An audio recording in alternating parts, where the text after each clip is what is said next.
Continuing Commitment 2020 campaign coverage, this is WGAL's debate with the two candidates running to represent the 10th Congressional District in Dauphin, Cumberland, and York counties. There are more than 700,000 people in the 10th District. Many of them are older folks, some of whom depend on Social Security to live. What are you going to do to make sure that money is always there for them, Congressman Perry? Well, thank you, Janelle. Ladies and gentlemen, if you remember only one thing tonight, remember this. I never voted to extend the age of Social Security enrollment. That never happened. But let me tell you what I did do. I watched my mother for years get up early and come home late, working her fingers to the bone to make sure that she provided for her family and provided responsibly for herself after her working years were over. And so I'm very proud and I'm very committed to securing my mother's Social Security as well as every senior's in this district. And it's why I'm so proud to have received an award from the 60 Plus Association, actually called Guardian for Seniors, for my work on Social Security. And I actually voted against the rating of Social Security by both parties 5 years ago to prop up another fund.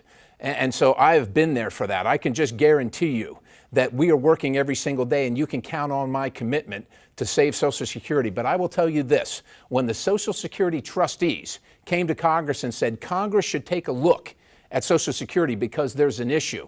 It goes insolvent in 2034 or 2035, depending on how the economy is doing at any time. Did I step up and say yes? I did. That's leadership. That's what you send a member to Congress to do, to make the tough calls and the tough decisions. Should we take a look at it?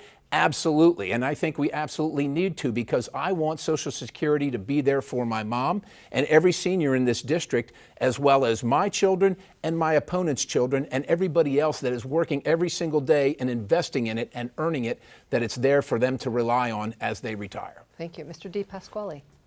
People have seen my record as Auditor General for the last 8 years, being a tough, fair, and independent watchdog, particularly rooting out over $1 billion wasted by Harrisburg. The United States has one of the lowest forms of poverty for seniors in the entire world. And that is because of Social Security. And I am committed to using all of my tough, fair, and independent skills to make sure that Social Security and Medicare are in there well into the future for everyone who's retired and currently waiting to retire. But if there's one thing you want to remember on this night, and that is only one of us, and that's Scott Perry, has voted to actually privatize Social Security and Medicare, willing to risk Social Security for the Wall Street traders.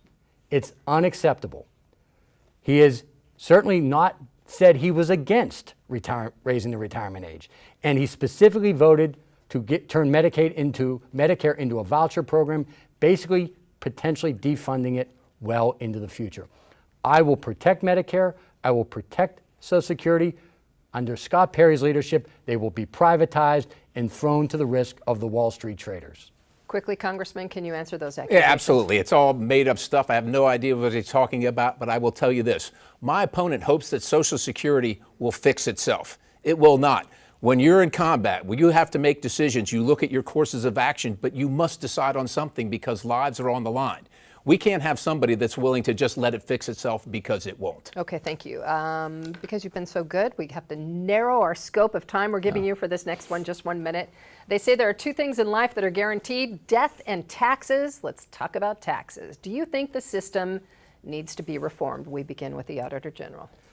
Thank you, Janelle. The reality is that people that are middle class and working families pay too much in taxes, and the very top have gotten a boondoggle from Scott Perry and his allies in the United States Congress. He actually gave Big Pharma a $42 billion bailout, and at the same time didn't even demand that they lower the cost of prescription drugs. We now have a tax code that favors corporations and the very top percent, while at the same time hurting and damaging working class and middle class families. I've said that we need to expand the earned income tax credit. Ronald Reagan said that that would be the #1 poverty fighter. It gives working families on the low end of the income scale an extra boost so they can try to get out of poverty. The top-down approach of Scott Perry and the Koch network and everybody else simply has failed. And we now have a situation where if you're at the top or a corporation, you got a tax cut, and if you are a working family member or in the middle class, You got it stuck to you by Washington, D.C. That needs to change. We need to look out for working families. We need to look out for the middle class. And you need to know that I will be on your side, not the special interests like Scott Perry, when I'm your member of Congress. Congressman Perry, tax reform, do we need it? Do we have a minute or not? 1 minute. 1 minute. So I voted for the Tax Cut and Jobs Act. And maybe my opponent won't tell you this, but most, if not almost every single member of our community knows that they have kept more of their take-home pay. And what you might not hear, because people sometimes won't tell you this, is but the actual federal revenues, the money coming in to the federal government is actually at record levels. And the people that were keeping more of their money were the people at the bottom of the economic spectrum. So for the first time in our lifetime, the difference between the rich and the poor actually came closer together as the poor moved up. And so where I have a record of cutting taxes and making sure that you can keep more of your money, my opponent actually has a long track record of raising your taxes, $2.3 billion in the Rendell administration, and the tolling on the turnpike. If you have paid increased tolls every single year for the past 10 years, and you have if you've driven the turnpike, you can thank my opponent for that. He's raised taxes before. He will definitely raise taxes again. Is that true? I have uprooted waste throughout state government, rooting out over $1 billion. In fact, my audit of the Pittsburgh School District 10 seconds, sir. Is it stopped true? a property tax increase. And when it comes, he just said federal tax revenues are at a record high. The economy is devastated right now through his lack of leadership during COVID-19. All right, thank you. Moving along, 1 minute again. Everybody's talking about mail-in ballots. Amid this pandemic, a record number of people are voting that way. Is that process safe and secure, Congressman Perry? I'm concerned about it. I will tell you that. For 200. Why? There's been no fraud. Come on. Well, there's never any reporting on the fraud, but just in Pennsylvania and Philadelphia early this year, somebody was sentenced for ballot stuffing fraud. So there is a large concern.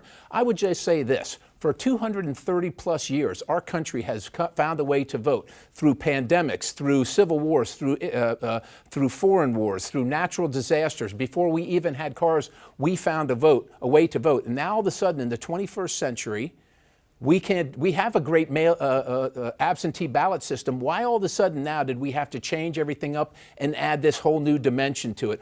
I'm concerned that the voter rolls are not being scrubbed appropriately. I'm worried that they come from the motor voter, from the PennDOT system, and no one's verifying who these voters are. And even if many of them exist, I'm concerned, and a lot of citizens are concerned, that their votes won't count. Auditor General. This is another example of how out of touch Scott Perry is with the needs of everyday working families.